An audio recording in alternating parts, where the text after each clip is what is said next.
On Thursday of this week, the Congressional Committee on Government Efficiency had a hearing where they brought the heads of NPR and PBS before Congress to testify as to basically what their organizations have been up to and justify why they should be receiving federal funds.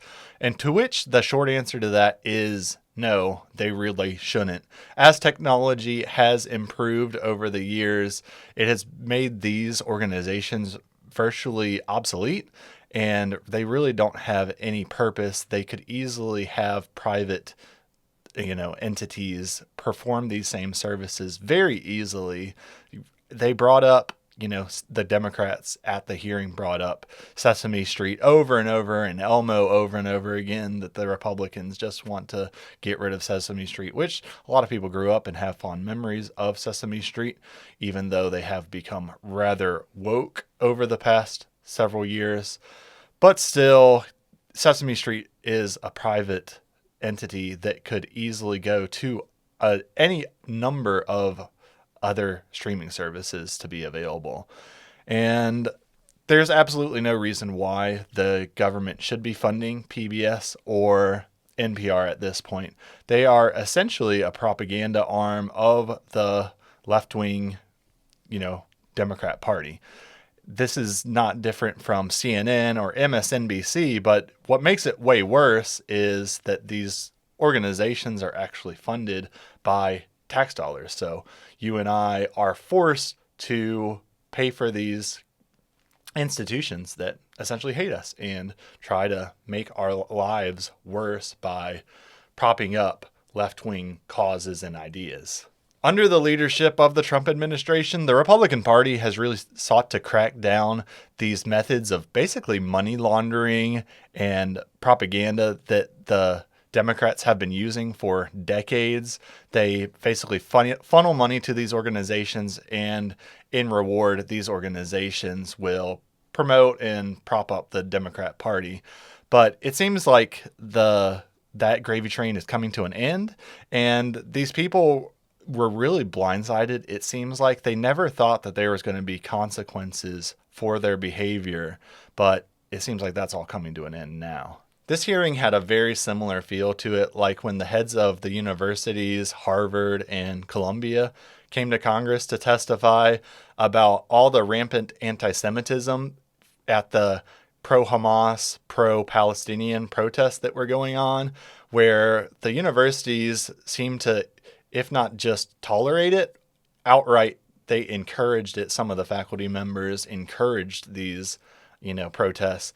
And so these leaders of PBS and of NPR really didn't do themselves any favor, especially the head of NPR. At one point, I thought she was just going to resign on the spot and go ahead and leave because she did not want to further give herself any more humiliation or cause any more humiliation of the organization that she represents. Let's take a look at some of the most viral moments of this hearing so that you can go ahead and see for yourself what I'm talking about here, courtesy of Forbes. Ask you, why did you call President Trump a fascist and a deranged racist sociopath in 2020? Congressman, I appreciate the opportunity to address this. I regret those tweets. I would not tweet them again today. They represented a time where I was reflecting on something that I believe that the president had said rather than who he is. I don't presume that anyone is a racist. You don't believe anyone is a racist? I don't start by presuming anyone is a racist, sir. Okay. So that is the only honest statement that she's probably said all day is, yes, she definitely does regret those statements deeply. And the only reason why she regrets those statements is because Donald Trump is in the White House. It's just like, Mark Zuckerberg. That guy would not be all of a sudden having these new revelations of, I support free speech and I am against censorship on my platforms. It's like, no, dude, you're only pretending to be for it because the Republicans control the Senate, the House, and the presidency and the Supreme Court right now. So that's the only reason that you're suddenly have this, these new libertarian leanings is because of who's in power right now. And you just want to continue to have success and make money. And as soon as the Democrats are in charge of these things and they're coming at, all these social media platforms and threatening them to get censorship again, Mark Zuckerberg's just going to cave to them. And let's go ahead and get back to more of the grilling, because if you're like me, you haven't seen enough of it I yet. believe that America is addicted to white supremacy. I believe that I tweeted that, and as I've said earlier, I believe much of my thinking has evolved over the last half decade. It has evolved. Why did you tweet that? I don't recall the exact context, sir, so I wouldn't be able to say. Okay. Do you believe that America believes in black plunder and white democracy? I don't believe that, sir. You Don't know where tweeted statement that in comes from. reference to a book you were reading at the time, apparently, The Case for Reparations. I don't think I've ever read that book, sir. You tweeted about it. You said you took a day off to fully read The Case for Reparations. You put that on Twitter in January of 2020. Apologies, I don't recall that I did. Okay. I'd no doubt that your tweet there is correct, but I don't recall that. Okay. Do you believe that white people inherently feel superior to other races? I do not. You don't? You tweeted something to that effect. You said, I grew up feeling superior. Ha, how white of me. Why did you tweet that? I think I was probably reflecting on what it was to grow up in an environment where I had lots of advantages. It sounds like you're saying that white people feel superior. I don't believe that anybody feels that way, sir. I was just reflecting on my own experiences. Do you think that white people should pay reparations? I have never said that, sir. Yes, you did. You said it in January of 2020. You tweeted, yes, the North, yes, all of us, yes, America, yes, our original collective sin and unpaid debt, yes, reparations, yes, on this day. I don't believe that was Yes. a reference to fiscal reparations, sir. What kind of reparations was it a reference to? I think it was just a reference to the idea that we all owe much to the people who came before us. That's a bizarre way to frame what you tweeted. Okay, how much reparations have you personally paid? Sir, I don't believe that I've ever paid reparations. Okay, it's just for everybody else. I'm not asking anyone Seems to pay to be what you're reparations, sir. suggesting. Do you believe that looting is morally wrong? I believe that looting is illegal, and I refer to it as counterproductive. I think it should be prosecuted. Do you believe it's morally wrong, though? Of course. Of course. Then why did you refer to it as counterproductive? It's a very different way to describe it. It is both morally wrong and counterproductive, as well as You being illegal. tweeted, it's hard to be mad about protests in reference to the BLM protests, not prioritizing the private property of a system of oppression. You didn't condemn the looting. You said that it was counterproductive. NPR also promoted a book called In Defense of Looting. Do you think that that's an appropriate use of taxpayer dollars?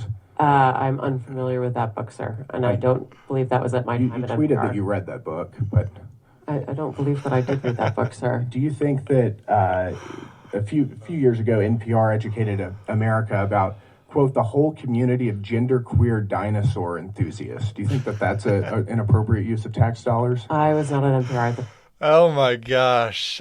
So earlier in the video, I said that she, clearly shouldn't be in charge of that organization. I take that back, though. She is actually the perfect fit to be at the helm of NPR. She's got, all of the things that represent that organization just to a T.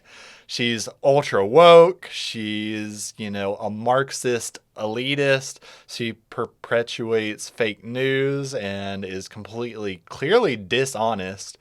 This is basically how NPR has been my entire life. Before podcasts were so popular and before YouTube, there was, talk radio, and everyone would listen to that. Conservative talk radio was super huge. Rush Limbaugh, Neil Boortz, all the people that I grew up listening to.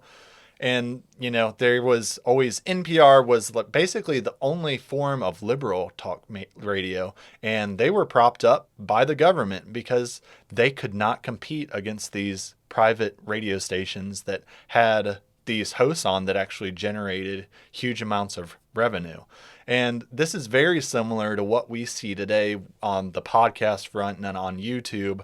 There's a couple of left-wing streamers and whatnot, but they're not nearly as popular as, the conservative ones. And I think it's something that's been going on for a long time, where it's hard for liberals to make these arguments, because and a lot of the people that vote Democrat are very much low information voters. And, that might sound, I guess, how white of me to say that. But anyways, these liberals, they're not as well informed, and they can't go on these long form podcasts. You've seen example after example come out over this last election where Trump was going on these podcasts with these comedians and whatnot. And Kamala Harris wouldn't touch it with a 10-foot pole because she would make demands to go on the podcast, and the podcasters would be like, that is not how we do things. We don't do just an hour long, and you can't, dictate what we're going to talk about so that you can just sit up there and give a stump speech on my podcast. The podcast is supposed to be a free-flowing conversation, which it really seems like Democrats struggle with. Gavin Newsom's trying to get a hand at it. I guess he's out of a desperation. He's starting his podcast, trying to save his butt from the LA fires and trying to redeem himself that way. The guy is definitely more slippery than a Mississippi sturgeon, so it might actually turn out okay for that slick little weasel.